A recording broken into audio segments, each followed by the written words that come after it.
Joining us in court today, one of the 3Ds, drag. Drag is being sued by racetrack driver Lightning McQueen for supposedly slowing him down in a race. I'm innocent. I will decide for that. Your Honor, my client here is innocent. Drag there wasn't doing his job correctly. Go on. Instead of going around the car, he pushed against it, causing Mr. Queen here to slow down, losing the race. I object! Miss Sanchez doesn't even know what drag is. Do you? Of course I do. Drag air resistance is a force that occurs when air pushes against an object doesn't move, slowing it down. You probably don't think drag is a big deal, but when a race car is moving 200 miles per hour, all that air hitting it is a lot of force. Yes, but she left out that there are many factors that cause drag. For instance, the density of the air, how fast the object is moving, and the size and shape of the object. These factors are all included in the drag equation as shown. What am I supposed to do? Just cross my fingers and hope for low density? What do you have to say about that? I would like to call meteorologist team Maya and Mark to the stand. Maya, please explain how density affects drag. Sure, you see, the less dense the air, the less the drag.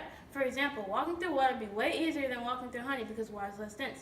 Higher temperatures mean low density, so if you were to race on a hot day, there would be less drag. Altitude affects drag too. The higher the altitude, the less the drag.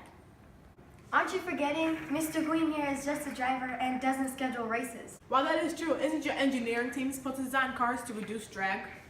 Yes, I'm glad you brought that up. I would like to bring the engineering team to the stand. Please explain what you and your engineering team do to reduce drag. Okay, well, when the car is moving, all the air hits the front of it, so make sure the corners of the car is shown. Drivers can also use drafting, a way of racing in which the driver drives his car directly behind another car, which pulls them forward and reduces drag. That's enough. We need to look at it scientifically too. You're right. I would like to bring the science team to the stand. Please state the science behind drag. If a car was moving at a constant velocity, drag would be an unbalanced force working upon it.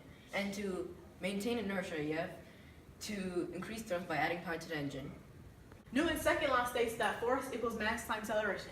That if you alter the formula to acceleration equals force divided by mass, it's saying in order to accelerate, you need to lessen the mass of the car and increase the force thrust. This will reduce the forces slowing down the car, including drag. The third law also comes into play. Winifred will demonstrate on our Charlotte Motor Speedway model. Let's say the car was moving to the right. Drag would act in the opposite direction, the left. The car is pushing on the air and the air is pushing on the car. Has the jury made their decision? In the case of Lightning McQueen versus drag, we have concluded that drag is... Dun dun dun! Bloopers! Please state the science behind drag. Oh my God.